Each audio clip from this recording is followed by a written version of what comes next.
All right. Hello, everybody, and welcome to the next session of the Global Growth Marketing Summit of 2018.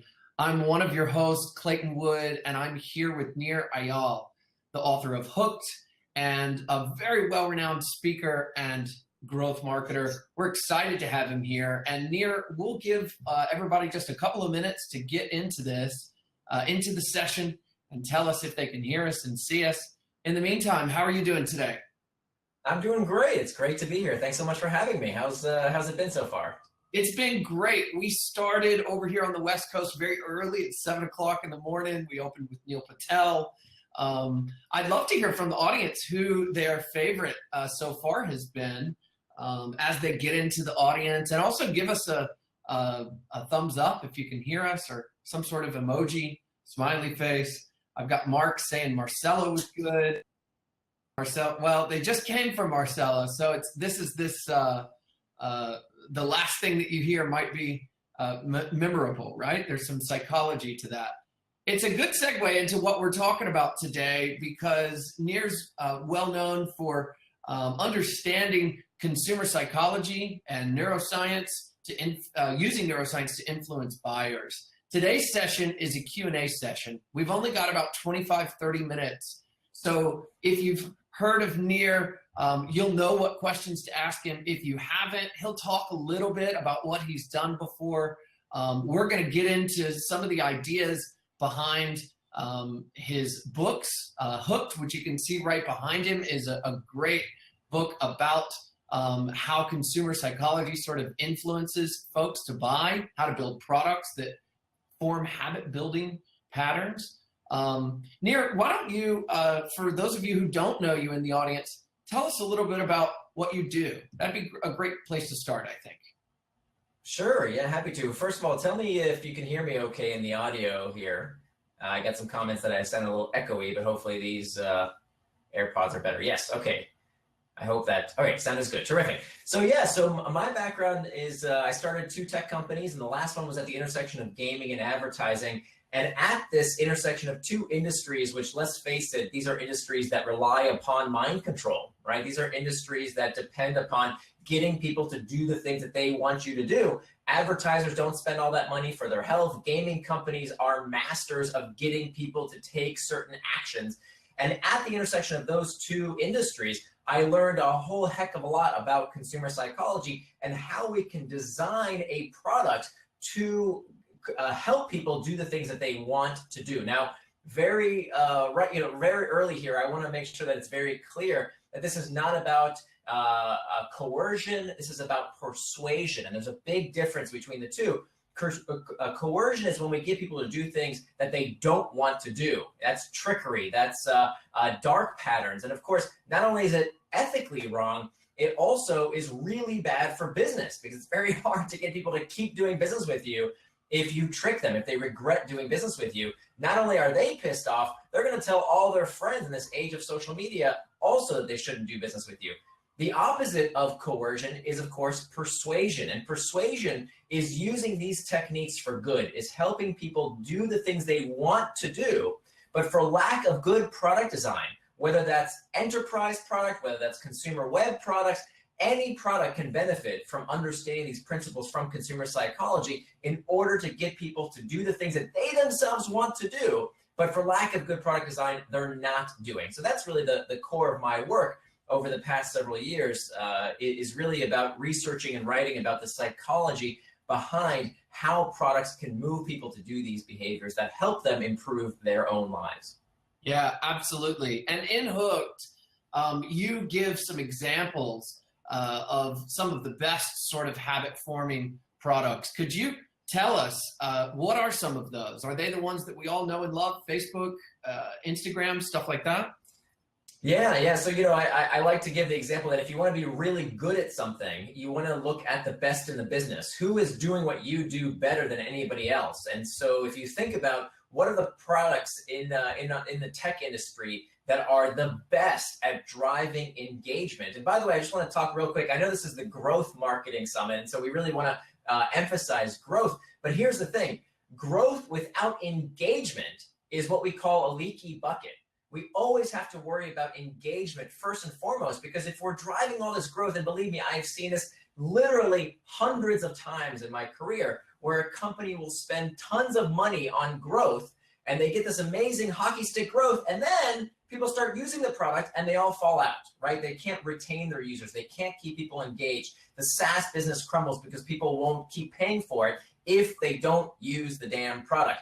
Remember, we can always buy growth, right? If your company makes a product that has a positive ROI, you can always buy growth. You cannot buy engagement.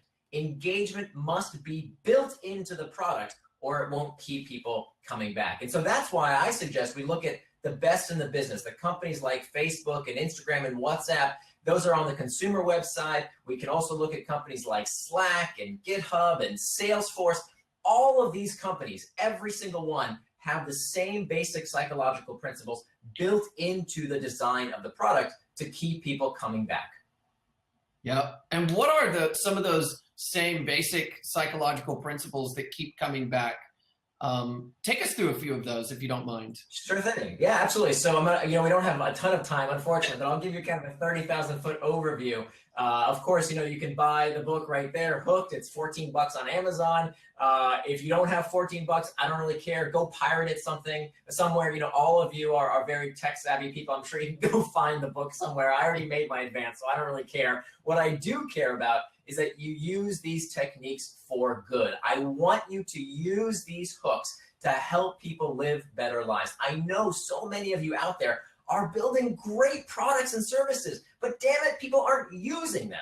And that's why I do what I do, because I know that we can improve people's lives if we can get them to actually engage with these products. So here's what you have to do. In order to build the kind of product that people use habitually, that people use with little or no conscious thought, you have got to build into the design of your product what's called a hook. A hook has 4 basic steps: a trigger, an action, a reward, and finally an investment. So the trigger, there are 2 types of triggers: external triggers and internal triggers. We'll talk about those internal triggers in a few minutes. An external trigger, you know what these are. These are the pings, the dings, the rings, the notifications, the things that tell you what to do next. So if you think about it in the case of Facebook, for example, it's a notification on your phone that tells you that something, your friend just did something. Come check it out. The action phase, the next step of the hook, is defined as the simplest behavior done in anticipation of a reward. The simplest thing the user can do to get a reward. Now, it can be something like opening an app, scrolling a feed, watching a video, checking a dashboard. These incredibly simple behaviors done in response to an immediate reward. Then comes the reward phase, and typically it's a variable reward. There's some kind of uncertainty, some kind of mystery.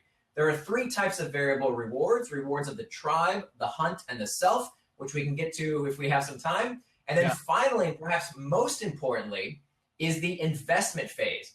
And this is where most of us get it wrong. People think, hey, I'm just gonna build a product, give people what they want, and that's it, I'm done.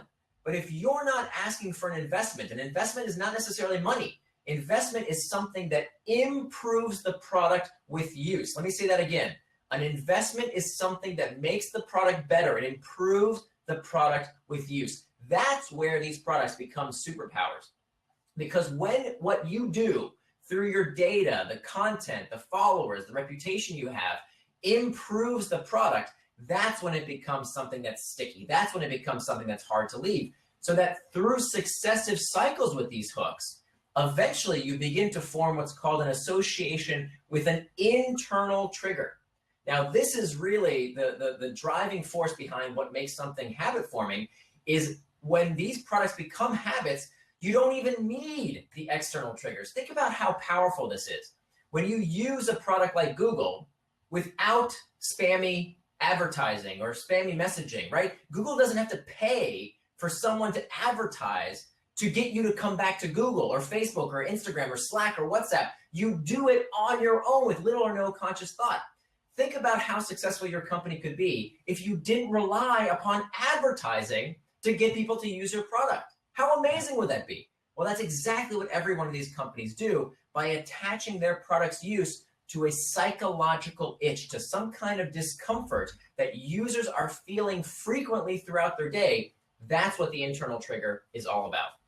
This is really interesting that you're pointing this out. I just bought a couple of Google Home products, and let me tell you, talking about stuff that gets better with use or the more data you give it. You know, it's not that I can't pick up the light switch and flip it off. It's that it's pretty cool, and I'm happy to give it my data, which is not me as a person. Yeah, I mean, you know, think about this. Here's the thing. We've been told in the product design community that if we just build a better product, that's all we got to do, right? Build a better mousetrap and the world comes knocking at your door. I'm here to tell you that's a big fat lie. That having the better product is not good enough. That's just table stakes. The fact is, it's not the best product that wins, right? How many times a day do we think to ourselves, I wonder what the best search engine is? No, we just Google it with little or no conscious thought, purely out of habit. In fact, third-party studies find that when you show the search results to people of Google versus Bing, the #2 search engine, people have a 50-50 preference split. And yet people, you know, Google owns about 80-90% of the market because we use the product habitually with little or no conscious thought. And that's the amazing power of habits. It's a huge competitive advantage when your product becomes the